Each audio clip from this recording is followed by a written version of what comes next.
சேலம் மாவட்டம் சங்ககிரியில் சிறுவர்களுக்கு போதை மாத்திரை விற்றவரை கைது செய்த போலீசார் தலைமறைவான மற்றொருவரை தேடி வருகின்றனர்.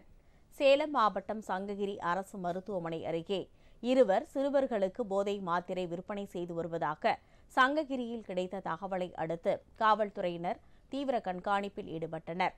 அப்போது அரசு மருத்துவமனை அருகில் போதை மாத்திரை விற்பனையில் ஈடுபட்டிருந்த சபரீசன், சிவக்குமார் என்ற இருவரை போலீசார் கண்டதும் இருசக்கர வாகனத்தில் தப்பி ஓட முயன்றனர்.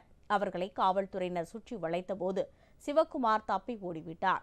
சபரீசன் வாகனத்தை சோதனை செய்ததில் ஒரு பாக்கெட்டில் 100 மாத்திரைகள் இருந்தன. இதையடுத்து அவரை கைது செய்து இருசக்கர வாகனம் மற்றும் போதை மாத்திரைகள் பறிமுதல் செய்த போலீசார் சிவக்குமாரை தேடி வருகின்றனர்.